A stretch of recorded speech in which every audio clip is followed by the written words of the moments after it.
আসসালামু স্যার শাহপরীদ্বীপ আসলেন এই বঙ্গোপসাগর এবং নাগ নদীর মোহনার এই স্বচ্ছ জলরাশি যদি আপনি উপভোগ করতে চান, এই পানিগুলো এত ঠান্ডা যেটা টাকা দিয়ে কখনো পাওয়া যাবে না।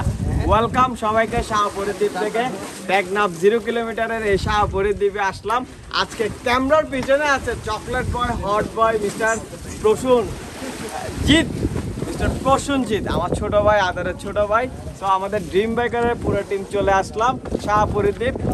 এটা চট্টগ্রাম থেকে অনেক দূরে, কারণ এরপরে আর বাংলাদেশের কোনো সীমানা নাই। পানি আর পানি, যারা সাঁতার জানে তারা চাইলে এখানে নামতে পারে। তো এক নিমিষে আপনাদেরকে একটু দেখাই যে আসলে সাগরের বিশালতা কত সুন্দর, কত অপূর্ব। এটা যদি আপনারা এখানে যদি না আসেন কখনো বুঝাইতে পারবেন না। আমি একটু দেখাই, এই যে প্রসেনজিৎ আছে। প্রসেনজিৎ, কেমন লাগতেছে তোমার? বেশি ভালো লাগতেছে ভাইয়া। এছাড়া এখানে আমাদের সব বাইকার জনি আছে। জনি, তুমি তো জীবনে প্রথম এখানে আসলো, ফার্স্ট টাইম। কেমন লাগতেছে? অনেক ভালো। না আসার আগে তো একটা দেখার একটা অনেক ছিল, অনুভূতি ছিল। নাইম ভাই, তুমি এবার কেন আসলা? গতবারও তো তুমি আসছিলা। মজা যখন পাইছি অবশ্যই বারবার খেতে হবে না। ও মাই গড, এই যে এখানে থমের উপর বসে আছে মানিক ভাই। মানিক ভাই, জলজিয়ান দেখেন হতা 9 বার আগে কেন লাগি ততুন? চিল 9 বার আগে ভালো না লাগে, আইশের ভালো লাগে দে। কেন লাসা? চিল আশরাফ ভাই, থ্যাংক ইউ। এই যে আর তো জলজিয়ান দফা মহিদিন গার্লফ্রেন্ড হলো আরাদিন হজ্জ করে রাত 3টা পর্যন্ত। এই যে এখানে আমাদের প্রত্যেকটা গাড়ি চলে আসছে। নেজাম ভাই চলে আসছে। নেজাম ভাই কেন লার? ইনশাআল্লাহ অনেক ভালো লার ভাই। আইবার আগে কি মনে হইল? আইবার আগে কিচ্ছু মনে হয়, এটা হাইনে বহুত কিছু মনে হয়। খুরশেদ, কতবার আসছিল, আবার কি লেছো? সেকেন্ড টাইম আইলাম দা, কতবার কিছু ফরি দেখিলাম এটা। আচ্ছা, যখন আইনে দেইতি ফরি মিসিং। আচ্ছা, তো এবার মিসিং কেন? তো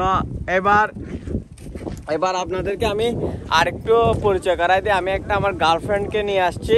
সে খুব প্রত্যেকবার আমার সাথে আসতে চাই। ওই আমার গার্লফ্রেন্ডটা হচ্ছে সে আমার গার্লফ্রেন্ড।